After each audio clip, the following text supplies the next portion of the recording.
jasmani adalah suatu kondisi ataupun keadaan ketika kita melakukan aktivitas sehari-hari yang begitu padat, namun kita tidak mengalami kelelahan yang berarti ataupun mengalami kelelahan yang berlebihan. Nah, sebelum kita mengetahui bagaimana cara memperoleh kebugaran jasmani, kita harus mengetahui dulu pentingnya kebugaran jasmani dalam hidup kita itu apa. Yang pertama, dapat menjaga ataupun menurunkan berat badan kita. Selama masa pandemi ini membuat kita banyak mengonsumsi junk food ataupun makanan yang memiliki kadar lemak yang tinggi. Pastinya dalam tubuh kita semakin banyak lemak yang tertimbun.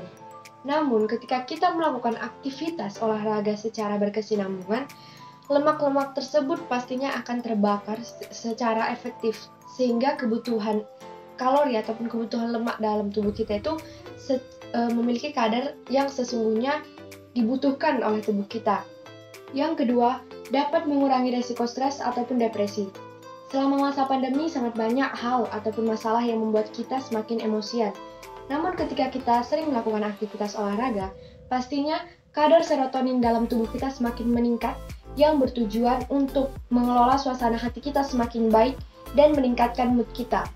Selain itu, olahraga juga dapat membantu kita lebih berkualitas dalam tidur, sehingga waktunya cukup dan kita juga nyaman dalam tidur. Nah, hal ini pastinya mampu membuat resiko depresi ataupun stres dalam diri kita itu semakin rendah. Yang ketiga, dapat mengurangi terjadinya penyakit jantung. Nah, ketika kita melakukan aktivitas olahraga, pastinya dapat menguatkan otot jantung kita. Dengan otot jantung yang kuat, akan menjaga kestabilan tekanan darah dan mampu memompa darah ke seluruh tubuh. Selain itu, menurut Alo Dokter, dengan aktivitas olahraga yang rutin dapat meningkatkan kadar kolesterol yang baik dan mengurangi kadar kolesterol yang jahat. Dengan begitu, resiko terjadinya penyakit jantung akan semakin rendah. Yang keempat, efektif meredakan nyeri sendi dan menguatkan tulang. Ketika kita melakukan latihan kebugaran jasmani, pastinya otot-otot itu akan terbentuk. Nah, selama pembentukan otot, tulang kita juga turut semakin kuat, sehingga otot yang terbentuk adalah otot yang padat. Di sisi lain, persendian kita juga semakin aktif bergerak, sehingga dapat mencegah ataupun meredakan nyeri pada persendian. Yang kelima, dapat meningkatkan sistem imun dan energi dalam tubuh. Ketika kita melakukan latihan kebugaran jasmani, pastinya seluruh sel dan organ tubuh kita dipacu untuk bekerja secara optimal. Ketika mereka bekerja secara optimal, pastinya kinerja metabolisme kita juga turut bekerja secara optimal. Nah, hal ini dapat meningkatkan sistem imun kita. Di sisi lain, dengan meningkatnya metabolisme tubuh akan memperlancar aliran oksigen ke seluruh bagian tubuh dan juga meningkatkan hormon kortisol, epinefrin, dan norepinefrin.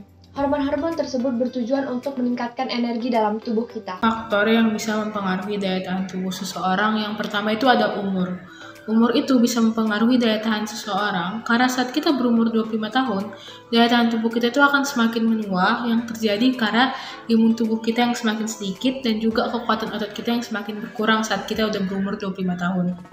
Pengaruh umur terhadap kelentukan dan komposisi tubuh umumnya terjadi karena proses penuaan yang terjadi pada manusia dan disebabkan oleh menurunnya elastisitas otot yang terjadi karena kurang beraktivitas. Yang kedua itu ada jenis kelamin. Perbedaan daya tahan tubuh antara pria dan wanita akan terlihat saat dia mengalami pubertas. Karena wanita setelah mengalami pubertas akan mempunyai jaringan lemak yang lebih banyak dan kadar hemoglobin yang lebih rendah daripada pria.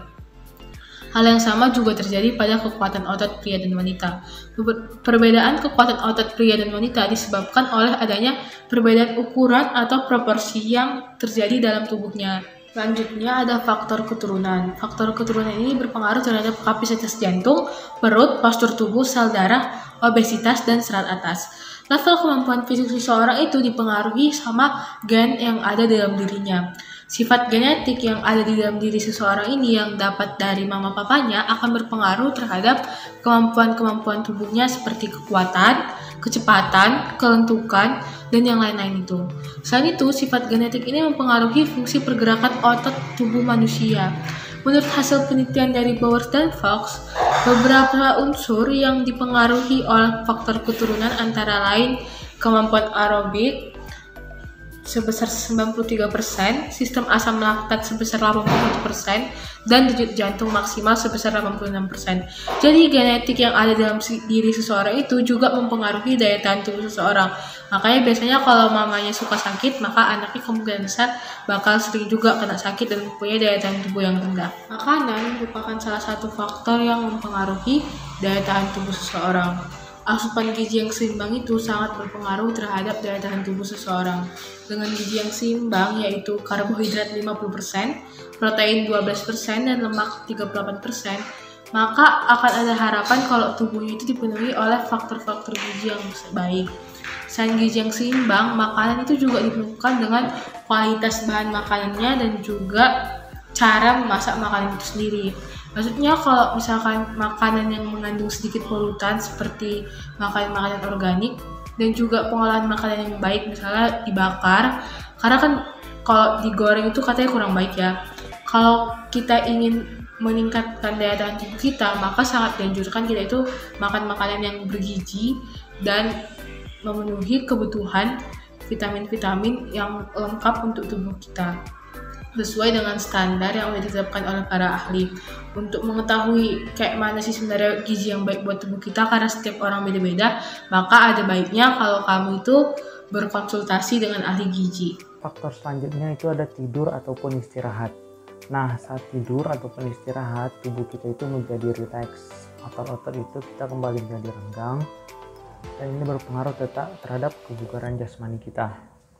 Nah, ada berdasarkan riset dari peneliti Australia, itu Neil, dia mengatakan bahwa interval tidur atau istirahat yang baik itu ialah durasi paling rendah 4 jam dan durasi paling tinggi 11 jam.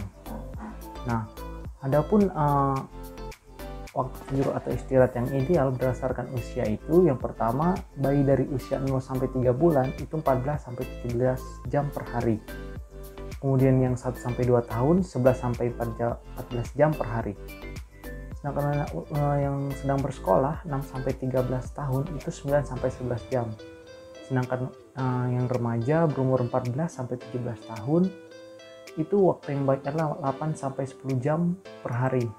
Sedangkan dewasa yang berumur 18-64 tahun itu 7-11 jam, 7-9 jam per hari. Sedangkan lansia itu 7-8 jam per hari. Nah, kemudian faktor selanjutnya itu adalah rokok atau seorang yang rokok. Nah, dari misalnya bungkus rokok itu sendiri kita dapat lihat banyak sekali akibat atau dampak yang akan ditimbulkan dari merokok. Hal ini juga berkaitan dengan kebugaran jasmani kita, pribadi kita masing-masing. Nah, secara kimiawi itu dijelaskan bahwa dalam kandungan rokok itu ada namanya karbon monoksida. Nah, dalam tubuh ada itu namanya hemoglobin, itu yang membawa oksigen untuk diedarkan ke seluruh tubuh. Nah, karbon monoksida ini cenderung lebih mengikat ke hemoglobin daripada oksigen, sehingga nantinya karbon monoksida ini akan menghambat aliran oksigen ke seluruh tubuh. Misalnya ada sebuah lomba diadukan misalnya seorang yang rokok dan tidak perokok dalam lomba lari, cenderung daya paru-paru dan daya tahan jantung seorang yang tidak perokok ini lebih kuat daripada seorang yang merokok ini. Kemudian adalah faktor lingkungan atau dari eksternal kita.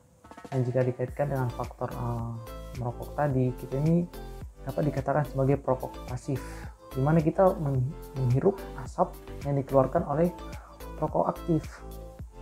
Ada riset mengatakan bahwa asap rokok itu dapat bertahan 2,5 jam di udara, sedangkan dalam asap rokok itu terdapat 4.000 lebih bahan kimia yang berbahaya. Lalu mengapa dikatakan rokok pasif itu lebih berbahaya daripada rokok aktif? Nah, adapun hubungan dengan kebugaran sama seperti rokok tadi, di mana asap-asap ini akan menyebabkan tersendatnya pernafasan kita, di mana ada terjadi penyempitan arteri dan aliran darah yang bawa oksigen ke seluruh tubuh dan ke jantung itu akan terhambat. Nah, ada faktor lain dari lingkungan itu, misalnya suhu lingkungan kita. Nah, ada namanya itu tiroid, salah satu kelenjar dalam tubuh yang berfungsi untuk mengatur metabolisme tubuh. Hal ini terjadi ketika kita memasuki lingkungan yang baru yang jauh dari kebiasaan kita, misalnya suhu yang terlalu ekstrim ataupun suhu yang terlalu panas. Nah, kadar hormon tiroid ini akan menurun sehingga dia akan memperlambat metabolisme dalam tubuh. Jadi tubuh itu cenderung akan lebih mudah lelah, kecapean, kadang juga lemah. Nah, kemudian adalah faktor olahraga. Kerutan kita dalam olahraga, di mana berpengaruh terhadap kebugaran jasmani kita. Jika mungkin kita sering merasa lelah, itu mungkin akibat kita jarang berolahraga. Tapi kadang ada anggapan bahwa dengan berolahraga itu akan membuat kita lebih lelah. Padahal justru dengan rutin berolahraga itu kita semakin bugar dan ketahanan fisik kita akan meningkat. Karena olahraga yang dilakukan secara rutin itu membuat jantung itu lebih kuat dalam memompa darah, kemudian aliran darah itu pun semakin lancar. Nah, hal itu juga berpengaruh pada kapasitas paru-paru kita dalam menghirup oksigen itu lebih meningkat. Nah, berapa sih waktu olahraga yang ideal dan disarankan dalam seminggu? Nah, berdasarkan website resmi dan riset yang telah ada, itu 150 menit dalam seminggu adalah waktu yang ideal, ya, 150 menit dalam seminggu, dan ini jika dilakukan intensitas kardio ringan sampai sedang. Nah, kardio ringan sampai sedang itu misalnya seperti kita berjalan-jalan, kemudian intensitas yang sedang seperti kita berlari, jogging. Nah, misalnya itu kita lakukan dalam 5 kali dalam seminggu. Nah, itu 30 menit kita setiap sesi berolahraga. Nah, untuk yang pengen melakukan intensitas kardio berat, itu dilakukan sarankan hanya 75 menit dalam seminggu. Nah, jika bila 30 menit masih terasa terlalu panjang, menurut WHO kita dapat membaginya menjadi 3 sesi dalam sehari, misalnya 10 menit, 10 menit, 10 menit. Karena 10 menit, minimum 10 menit itu adalah waktu yang ideal untuk berolahraga. Tapi perlu diingat jangan sampai berlebihan waktunya. Karena olahraga yang dilakukan terlalu lama atau berlebihan itu dapat menyebabkan namanya overtraining. Overtraining inilah yang bisa menyebabkan cedera, kemudian kelelahan berkepanjangan, bahkan kita kehilangan motivasi. Nah, dalam masa pandemi ini kita dapat meningkatkan misalnya kebugaran kita misalnya dengan hanya berjalan-jalan, cari udara. Jangan sampai kita hanya duduk seharian, karena ini akan meningkatkan penyakit-penyakit berbahaya dan menurunkan kebugaran jasmani kita. Untuk kebugaran jasmani sendiri ada 3 poin yang penting dan yang perlu ditekankan. Yang pertama itu adalah olahraga, yang kedua itu adalah pola makan yang sehat, dan yang ketiga itu adalah tidur atau istirahat yang cukup. Nah, untuk olahraga sendiri, yang disarankan oleh ahli adalah melakukan olahraga 5 kali dalam seminggu. Seperti yang kita tahu, olahraga merupakan suatu aktivitas yang sangat penting yang dapat menjaga kebugaran jasmani kita. Nah, tapi kalaupun kita tidak memiliki waktu sebanyak 5 kali dalam seminggu, waktu 2-3 kali seminggu juga tidak masalah asal olahraganya dilakukan teratur. Beberapa olahraga yang dapat membantu kita untuk menjaga kebugaran jasmani kita, tidak perlu olahraga yang ribet-ribet atau olahraga yang berat. Olahraga ringan seperti jogging, bersepeda, dan berbagai olahraga ringan lainnya juga dapat membantu kita untuk menjaga kebugaran jasmani asal dilakukan dengan teratur. Nah, untuk yang kedua itu adalah menjaga pola makan atau menjaga gizi kita. Nah, makanan itu merupakan sesuatu hal yang sangat penting yang dapat mempengaruhi kesehatan badan kita, karena sumber energi kita dan sumber gizi kita itu berasal dari makanan. Nah, apa aja poin-poin penting yang disarankan oleh ahli gizi untuk menjaga kebugaran jasmani melalui makanan? Yang pertama itu ada menambah asupan protein. Nah, protein ini kan berperan sebagai salah satu fondasi utama tubuh untuk membentuk otot, kulit, hormon, dan hampir semua sel dan jaringan di dalam tubuh kita. Nah, selain itu, protein juga berperan untuk menurunkan berat badan dengan cara yang sehat. Nah, kebutuhan harian protein untuk wanita itu yang disarankan adalah 46 gram, dan untuk pria itu 56 gram, jadi beda 10 gram. Nah, contoh protein itu yang disarankan oleh para ahli adalah telur, daging tanpa lemak, oatmeal, susu, brokoli, kacang lentil, dan beberapa makanan laut lainnya seperti ikan dan udang. Nah, yang poin kedua itu adalah konsumsi lemak baik. Nah, sebenarnya ada 2 jenis lemak baik yang disarankan oleh para ahli gizi untuk kita konsumsi. Yang pertama itu ada lemak tak jenuh tunggal, dan yang kedua itu ada lemak tak jenuh ganda seperti asam lemak dan omega 3. Nah, asupan harian lemak yang sehat itu yang direkomendasikan oleh para ahli adalah 44-77 gram per harinya. Contohnya itu adalah alpukat, kacang-kacangan seperti kacang almond dan kacang mete, baru ada juga minyak sayur seperti minyak zaitun dan minyak canola, ada juga selai kacang, ikan salmon, tahu, dan kacang kedelai.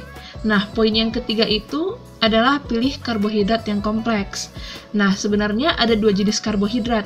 Yang pertama itu karbohidrat sederhana dan karbohidrat kompleks. Nah, dari keduanya yang disarankan oleh para ahli gizi untuk kita konsumsi adalah karbohidrat yang kompleks. Karena seperti yang kita tahu, karbohidrat ini kan merupakan sumber energi bagi tubuh. Nah, dengan asupan karbohidrat yang sedikit, akan sulit bagi kita untuk melakukan aktivitas sehari-hari. Jangankan untuk olahraga, aktivitas sehari-hari aja akan terganggu jika konsumsi karbohidrat itu tidak mencukupi. Nah, contoh karbohidrat yang disarankan itu adalah nasi, pasta, roti, kacang polong, kacang-kacangan, biji-bijian, brokoli, wortel, apel, dan pisang. Ada juga beberapa poin tambahan yang ditekankan oleh para ahli gizi. Yang pertama itu menambah yogurt saat makan buah. Mungkin secara general di Indonesia mengkonsumsi yogurt dengan buah belum merupakan suatu hal yang lazim. Namun di budaya barat seperti Eropa dan Amerika, masyarakatnya sudah lazim mencampurkan buah dan yogurt sebagai sarapan. Nah, hal ini juga perlu diterapkan di Indonesia karena pada nyatanya khasiat yogurt akan sangat bekerja jika dikonsumsi berbarengan dengan buah. Lalu poin yang kedua itu adalah mengkonsumsi serat, karena serat itu memiliki fungsi untuk menurunkan atau mengurangi berat badan secara sehat dan juga menghindari konstipasi. Nah, ada beberapa poin makanan yang harus kita hindari untuk menjaga kesehatan tubuh kita.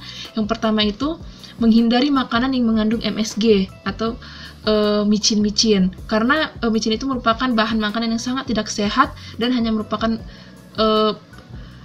pemanis atau yang membuat makanan itu enak dalam lidah kita, tapi padahal tidak bermanfaat bagi tubuh kita. Lalu ada juga daging kemasan seperti daging asap dan hotdog, ada juga cemilan kemasan dan fast food. Itu merupakan makanan-makanan yang harus dikurangi karena mereka dapat meningkatkan resiko penyakit kanker dan kardiovaskular.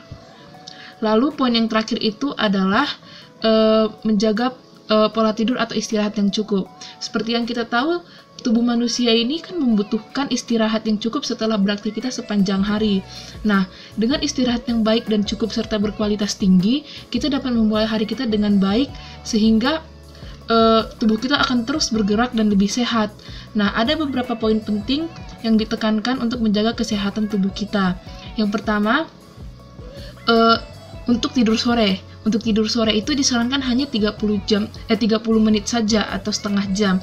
Kenapa? Karena jika kita tidur sore lebih dari 30 menit, tubuh kita akan bingung gitu kapan malam dan kapan siang. Sehingga pada saat malamnya nanti tubuh kita akan berpikir itu sudah pagi atau siang, sehingga kita akan lebih kesulitan untuk tidur.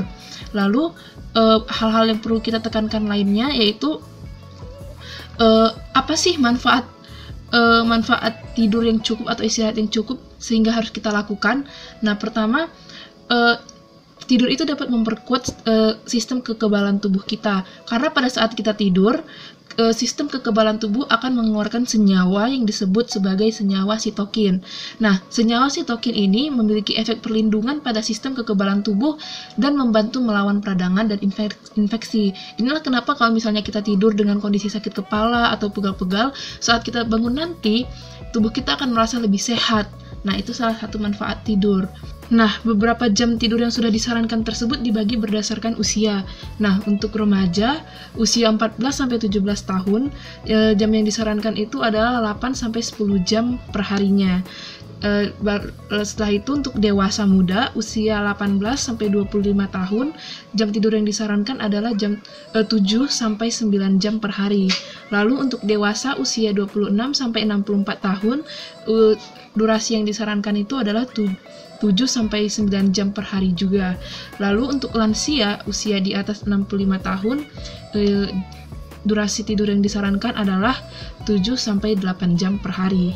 Nah, itulah beberapa cara untuk menjaga kebugaran jasmani kita dengan 3 poin tadi, yaitu melalui olahraga, melalui makanan yang sehat, dan melalui istirahat atau tidur yang cukup.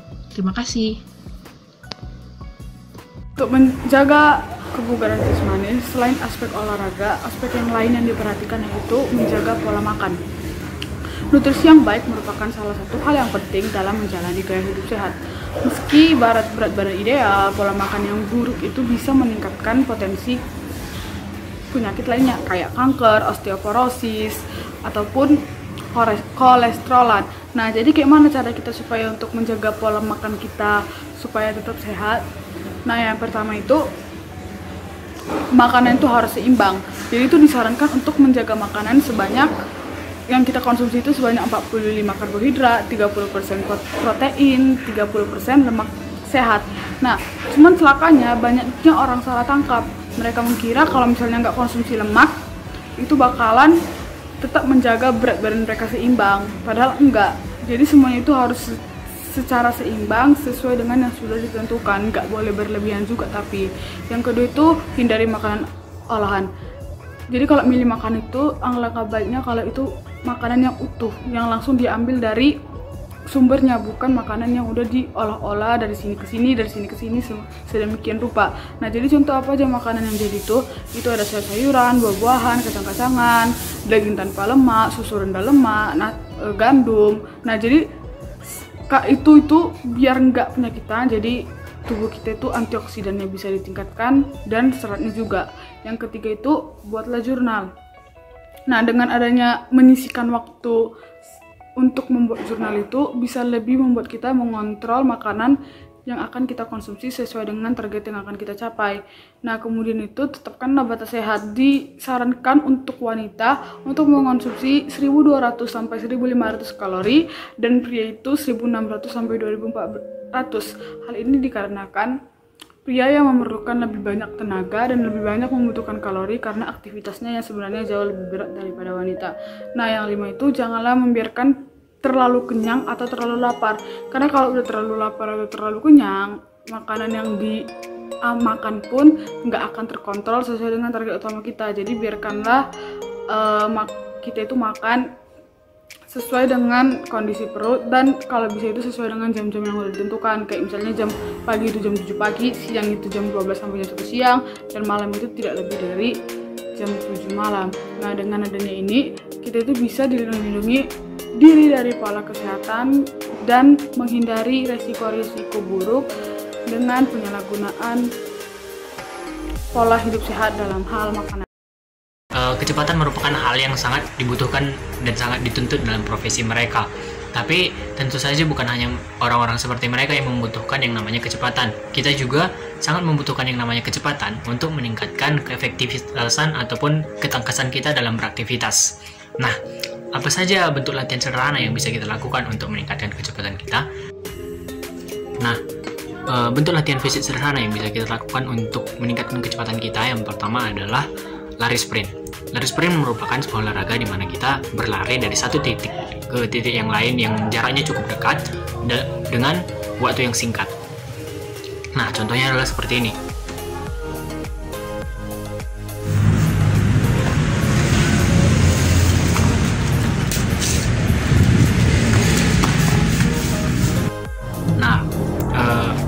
Bentuk latihan yang kedua adalah split dan juga squat jump.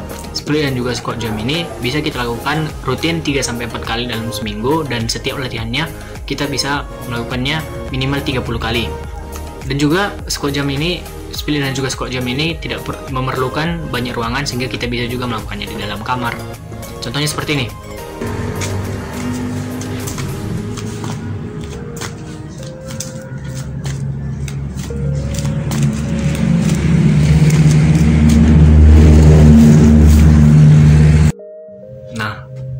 Kemudian bentuk latihan ketiga adalah stand long jump. Stand long jump ini juga bisa kita lakukan di dalam kamar.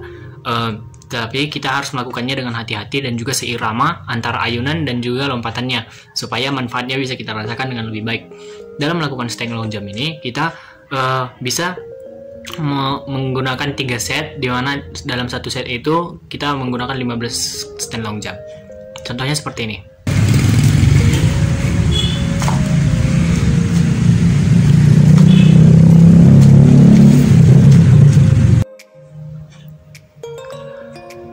Nah, bentuk latihan yang keempat adalah quick fit. Quick fit merupakan versi mininya dari lari sprint, di mana kita kalau dalam lari sprint itu menggunakan langkah kaki yang semaksimal mungkin, tetapi dalam dalam quick fit ini kita menggunakan langkah kaki yang kecil tetapi cepat. Contohnya seperti ini.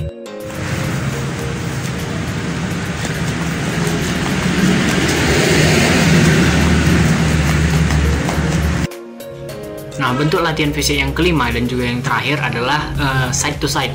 Side to side ini juga sering dilakukan untuk anak futsal. Side to side ini kita lakukan dengan melompat dari kiri ke kanan secara berulang-ulang. Misalnya kiri 2 kali, kanan 3 kali, dan kanan 2 kali atau kiri 2 kali. Dan juga semakin lama ini kita lakukan semakin cepat. Contohnya seperti ini.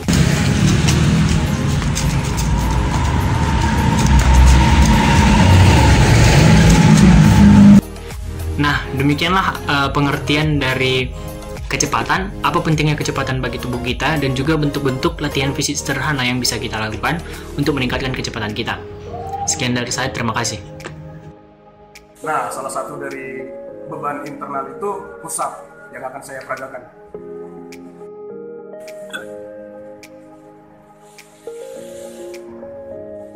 Kekuatan itu bertujuan untuk meningkatkan kekuatan dari si individunya, dan latihan kekuatan itu dapat dilakukan dalam 2 cara, yaitu pemberian beban eksternal yaitu dengan angkat barbel, atau pemberian beban internal yaitu seperti push up, pull up, dan lain-lain. Unsur lain dari kebugaran jasmani adalah daya tahan. Daya tahan memiliki arti kemampuan seseorang dalam memakai organ tubuhnya seperti jantung dan paru-paru secara efektif dan efisien dalam melakukan aktivitasnya. Jadi, latihan daya tahan adalah latihan di mana seseorang mampu menggerakkan semua bagian tubuhnya dalam tempo yang berbeda secara efektif dan efisien tanpa merasakan sedikitpun rasa lelah atau sakit. Jadi, untuk melatih daya tahan, ada beberapa latihan yang bisa kita lakukan. Misalnya, skipping atau lompat tali. Skipping atau lompat tali ini bisa kita lakukan dengan 6 set lompatan setiap harinya, di mana setiap set itu terdiri dari 15 sampai 20 lompatan. Selain itu, kita juga bisa melakukan senam aerobik. Senam aerobik ini sangat baik dilakukan sekitar 30 menit setiap harinya untuk melatih daya tahan tubuh kita. Selain itu, banyak juga olahraga lain yang bisa kita lakukan, misalnya jogging, lalu bersepeda, ataupun berenang.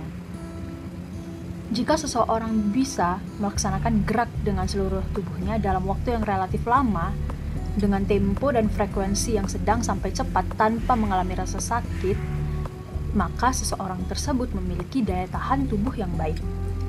Daya tahan tubuh yang baik itu sangat penting untuk dimiliki setiap manusia, karena dalam melakukan aktivitas sehari-hari, daya tahan itu sangat penting agar kita tidak mudah lelah. Unsur lain dari kebugaran jasmani adalah kelentukan. Pada dasarnya, kelentukan memiliki arti yaitu kemudahan maupun keleluasaan yang dimiliki seseorang dalam melakukan gerak pada otot-otot persendian. Jadi, latihan kelentukan atau yang disebut juga dengan fleksibilitas ini mempunyai tujuan yang baik, yaitu membentuk otot-otot persendian menjadi tidak kaku dan bisa bergerak dengan leluasa tanpa ada gangguan yang berarti. Latihan kelentukan ini juga terbagi menjadi 2 jenis, yaitu latihan kelentukan dengan peregangan statis dan peregangan dinamis. Latihan kelentukan dengan peregangan statis adalah gerakan peregangan pada otot-otot yang dilakukan perlahan-lahan dengan mempertahankan sikap tersebut tanpa bergerak untuk beberapa saat hingga terjadi ketegangan. Berikut adalah beberapa latihan yang bisa kita lakukan.